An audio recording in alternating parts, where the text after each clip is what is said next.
घोड़ा कीजे काठ का, पग कीजे पाषाण, बख्तर कीजे लोहे का, तब पहुँचे जैसाण। एम संस्कृति अभिमान चैनल में आपरो घना मानसु स्वागत है।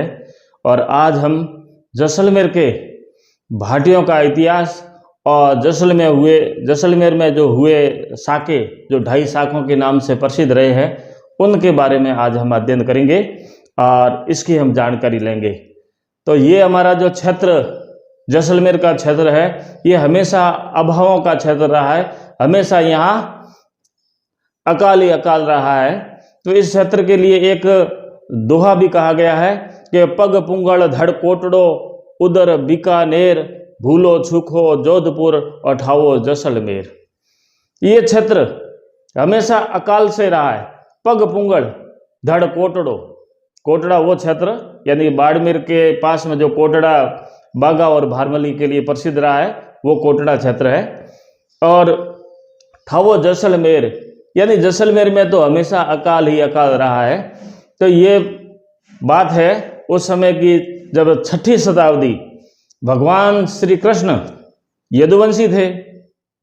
तो यदुवंशियों का मथुरा से कुछ खौफ है, वो जैसलमेर साइड में आ जाती है और वहाँ आकर के अपना निवास कर लेती है।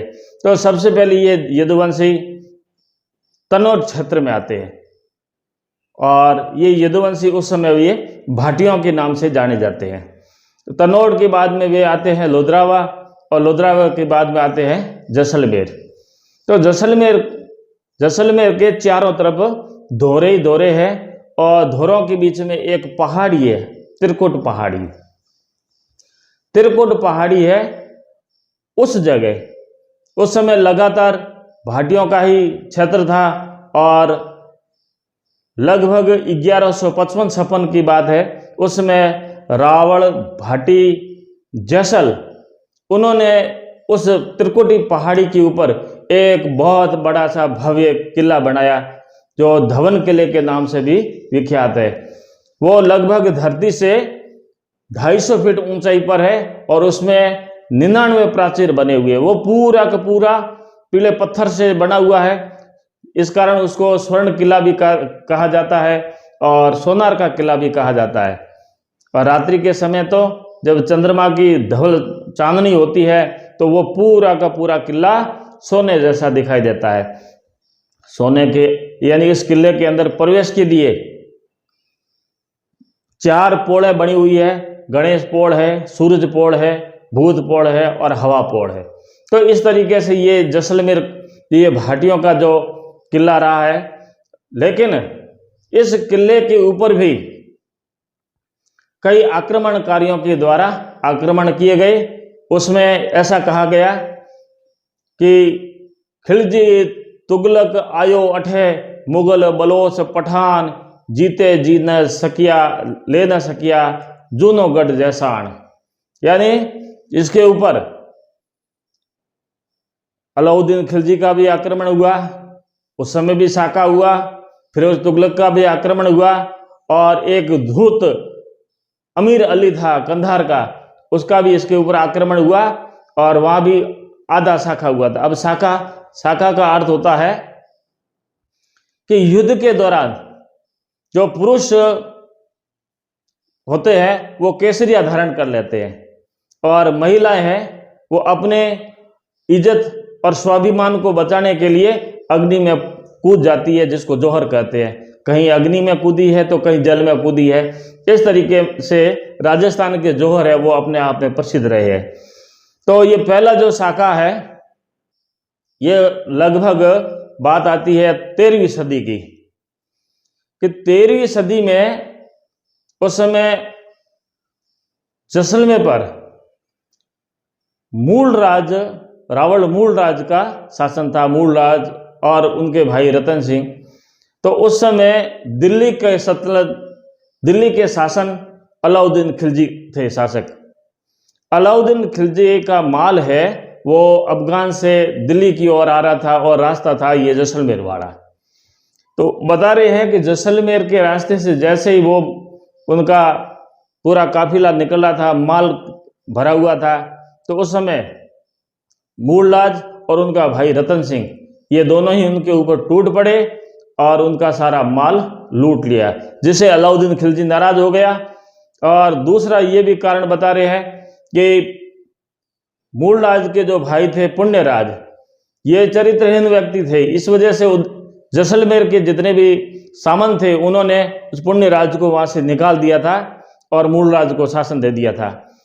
पुण्यराज बताते हैं कि ये तनोड़ के पास में जो क्षेत्र पड़ता है सिंहल, और वहां चले गए थे। तो पुण्यराज ये भी नाराज था, उनका भी अलाउद्दीन खिलजी के साथ में कुछ संपर्क हो गया था, और इधर मूलराज और रतन सिंह ने अलाउद्दीन से बैर मोल ले लिया था, क्योंकि उनका माल बीच में लूट लिया था। इस वजह से अलाउद्दीन खिलजी ने जैसलमेर के ऊपर आक्रमण कर दिया। उस आक्रमण में मूलराज, रतन सिंह और इनकी पूरी की पूरी सेना अलाउद्दीन पर टूट पड़ी। उस दौरान ये युद्ध में काम आ गए और इनकी महिलाओं ने किले के आगे अग्नि कुंड बनाकर जोहर कर दिया, जो जैसलमेर के इतिहास में वो प्रथम शाखा के नाम से प्रसिद्ध रहा है।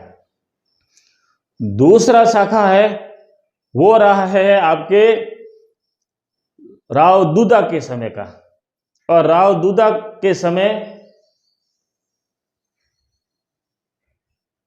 दिल्ली पर फिरोज शाह तुगलक का शासन था, जो फिरोज शाह तीसरे शासक के रूप में रहे थे। तुगलक वंश के ये तीसरे शासक थे, और उस समय फिरोज शाह ने राव दूदा पर आक्रमण कर दिया।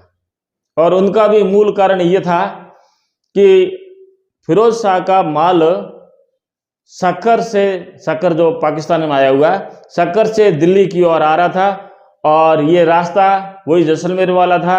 और जैसलमेर के रास्ते से आए उस समय दूदा और तिलोक सिंह उनके सैनिकों के ऊपर टूट पड़े और उनका सारा माल लूट लिया था, और जिससे नाराज होकर फिरोज तुगलक ने जैसलमेर पर आक्रमण कर दिया। तो उस आक्रमण के दौरान लगभग सारे सैनिक और राव दूदा, तिलोक सिंह, ये सारे उस युद्ध में काम आ गए, और उस समय भी महिलाओं ने अग्नि में कूदकर जोहर कर लिया था।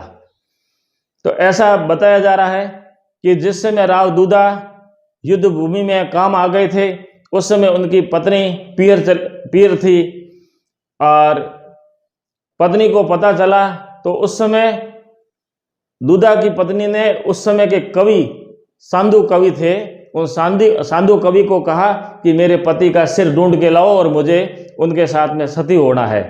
तो सांदू कवि ने इतने पड़ी हुई लाशों के बीच में से राव दूदा का सिर ला करके और उनकी पत्नी को दिया, और सांदू कवि अपनी कविताओं से ऐसे मोहित कर दिया कि उनका जो सिर था वो मुस्करा रहा था, और उनके पत्नी को दिया, और पत्नी उनके साथ में सती हो गई थी।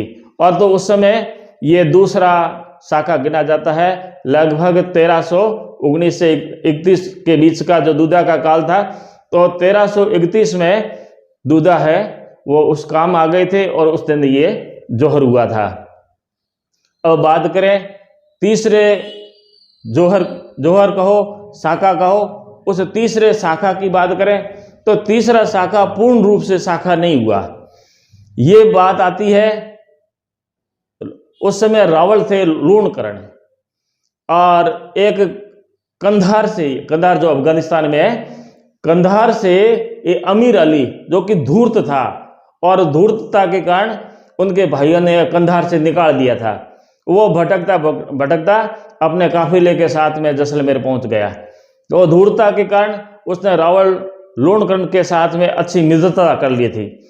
ये बताते हैं कि मित्रता भी इतनी हो गई थी कि रावल लूणकरण और अमीर अली है वो अपनी पगड़ी भी बदल देते थे, और एक दूसरे के वे धर्म भाई बन गए थे। अमीर अली ने रावल लूणकरण को पूर्ण रूप से विश्वास में ले लिया था। अब उस धूर्तता में उसमें एक राज छिपा हुआ था, और अमीर अली चाहता था कि कैसे ही करके मुझे जैसलमेर पर अपना अधिकार जमाना है। तो इसलिए अमीर अली ने एक बार लूणकरण से ये बात रख दी कि भाई हम लंबे समय से अपने मित्र हैं और एक दूसरे की मित्रता है, और कुछ समय के बाद में हमारी जो बैग में है ये वापस कंधार चली जाएगी, तो वे बैग में है आपके महारानियों से मिलना चाह रही है, तो मिलने के लिए आप कुछ समय दो। तो रावण लूणकरण जो पूर्ण विश्वास में था, और विश्वास के कारण लूणकरण ने अमीर अली को कह दिया कि भाई कुछ समय के बाद में हमारे परिवार में कोई बाहर शादियां हैं, कोई फंक्शन है, और उस समय किले के जितने भी पुरुष है वो सारे पुरुष जाएंगे उस शादी में, और आपकी जो बैग में है वो आराम से किले में भी आएगी और सारा किला भी देख लेगी। तो अमीर अली उस दिन का इंतजार ही कर रहा था, और कुछ समय के बाद में रावण लूणकरण ने संदेशा भेजा दिया अमीर अली को, और अमीर अली उस मौके पे था, और उन्होंने अब बना दिया पालकियां, डोलियां बना दी, और लगभग बताते हैं कि 40 डोलियों के अंदर सारे सैनिक भर दिए, और एक एक डोली को उठाने के लिए 4 सैनिक साथ में थे, और उन्होंने सारा हथियार उन डोलियों के अंदर डाल दिया, और वे डोलियां पहुंच गई जैसलमेर किले के द्वार पर। तो द्वार पर जैसे ही पहुंची तो द्वार पर जो खड़ा था द्वारपाल, उसको कुछ शंका हुआ कि भाई ऐसी एक एक डोली के अंदर ऐसी कैसी बैग में मोटी सी ताजी है जो 4 ये सैनिक इनको उठाकर ला रहे हैं और इनके पैर धूज रहे हैं। तो कुछ शंका या संकोच हुआ, तो उस सैनिक ने कहा कि नहीं, एक बार इस डोली का ये गेट है, खोलो।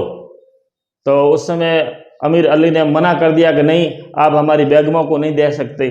ऐसे करते ही उन्हें उस द्वारपाल ने जैसे उसके द्वार को खोल देखा तो अंदर सैनिक बैठे थे। उस समय अमीर अली ने तुरंत घोषणा कर दी कि युद्ध, अटैक। और उस समय जितने भी सैनिक को डोलियों में बैठे थे वो 40 तो सैनिक वो हो गए, और ये लगभग 200 के करीबन जो उस डोलियों को उठा करके लाए थे, उन सभी ने उस किले के ऊपर आक्रमण कर दिया। और किले के अंदर रावण लूणकरण के साथ में बहुत ही कम सैनिक थे। उस सैनिक कम होने के कारण आक्रमण हो गया। बाकी वाले जो द्वार थे वो सारे बंद थे और मुख्य द्वार ही खुला था, अंदर प्रवेश तो हो गया। अब रावण लूणकरण ने अंदर संदेशा भिजवा दिया कि किले के ऊपर आक्रमण हो गया है। तो वहां जितनी भी रानियां, महारानियां जितनी भी बैठी थी, उन्होंने अपने आप को जोहर करने के लिए बात कही, लेकिन जोहर करने के लिए समय नहीं रहा, क्योंकि जोहर के लिए भी एक कुछ नियम होता है और उससे पहले अग्नि प्रज्वलित करनी पड़ती है, उनका विधि विधान होता है, पूजन होता है, और उसके बाद में वहाँ की जो वीरांगना है वो उसके अंदर कूदती है आग के अंदर और अपने आप को नष्ट करती है।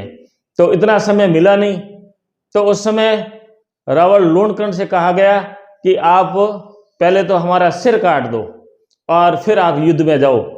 तो बताते हैं कि उस समय रानियां लगातार खड़ी हो गई और रावण लूणकरण और उनके सैनिकों ने वहां जितनी भी रानियां थी, जितनी भी राजकुमारियां थी, उनका सिर काट दिया। तो उस समय का वो शाखा है, वो धारा शाखा के नाम से जाना जाता है। क्यों?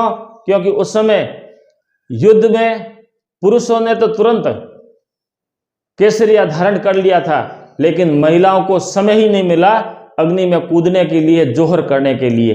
इसलिए महिलाएं तो वो धारा शाखा कर दिया, इसलिए वो अर्ध शाखा कहलाते हैं। इसीलिए तो कहते हैं कि जैसलमेर में 2.5 शाखे।